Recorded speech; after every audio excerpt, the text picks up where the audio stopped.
Alright, buckle up because this is one of those stories that's got layers on layers. Like a spiritual onion, but it'll make you cry tears of joy, not pain, when Rebekah tells Jacob, "Let your curse be on me, my son," as she's preparing him to go before Isaac, dressed in Esau's clothes. She's not just being a sneaky mom, she's stepping into the role of a prophetic figure, aligning herself with God's promise from Genesis 25 verse 23, that the older Esau will serve the younger Jacob. Rebekah isn't lying for her own gain, she's moving by faith, trusting God's word over what looks right to human eyes. Now here's where it gets wild. Jacob puts on Esau's clothes, the clothes of the firstborn, the strong one, the one who by all rights should get the blessing. But Jacob is weak, a mama's boy, not the hunter-gatherer. Yet, when he stands before Isaac, he doesn't present himself as Jacob the weakling. He presents himself as Esau, the strong, the righteous in his father's eyes. That's the picture of the gospel. Rebekah in this moment is a type of Christ. She says, "If there's a curse, let it fall on me."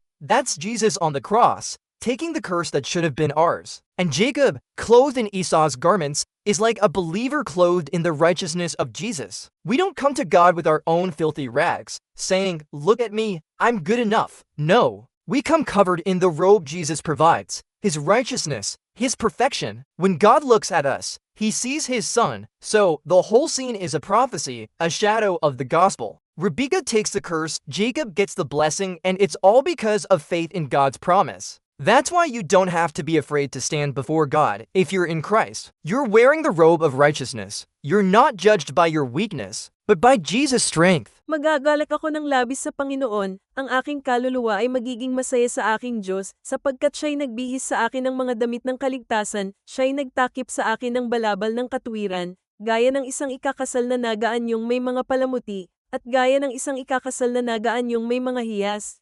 Isaías 61 versikulo 10 kay JV.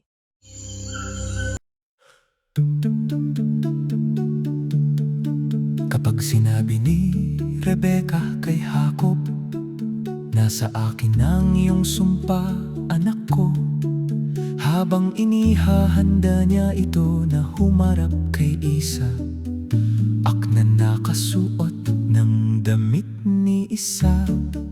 Hindi lang siya basta mapanlin lang na ina, pumapasok siya sa papel ng isang propetikong figura.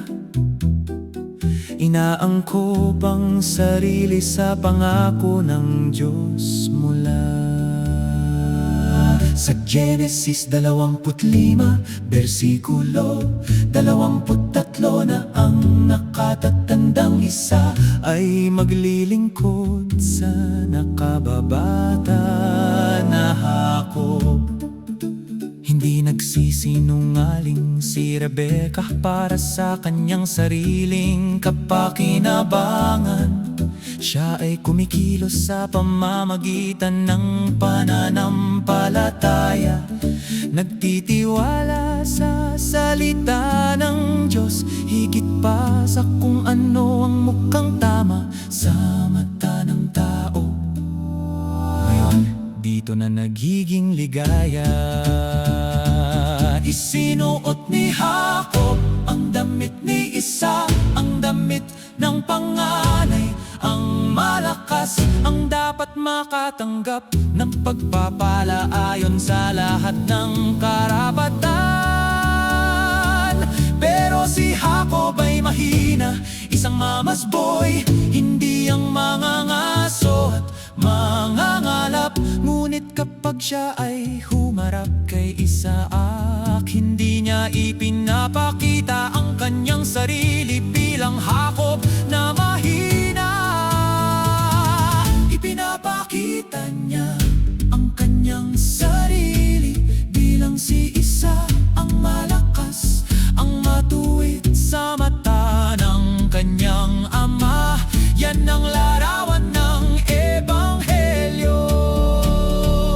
Si Rebekah sa sandaling ito ay isang uri ni Kristo. Sabi niya, kung may sumpa, hayaan mong mapunta ito sa akin. Yan si Jesus sa krus, tinatanggap ang sumpa na dapat sana ay sa atin. nakadamit ng mga kasuotan ni isa ay parang isang mananampalataya na nakadamit ng katuwiran ni Jesus.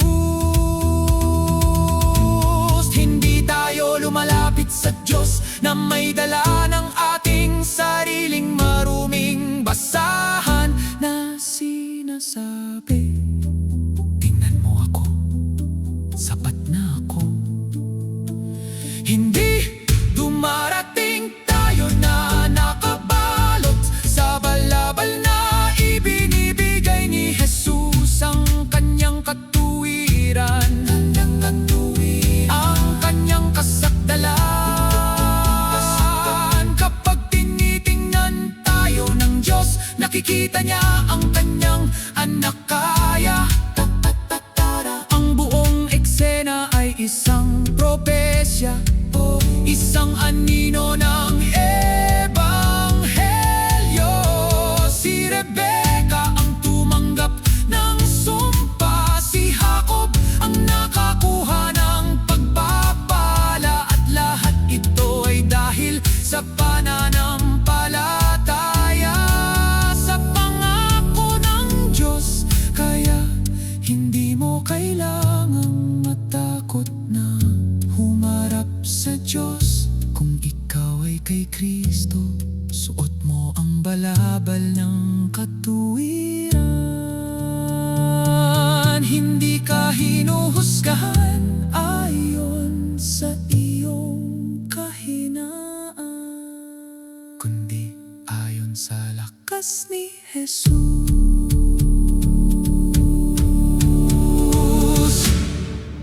Paki-share po ang channel, Si Jesus ay Hari, sa ikaluwalhatian ng Diyos.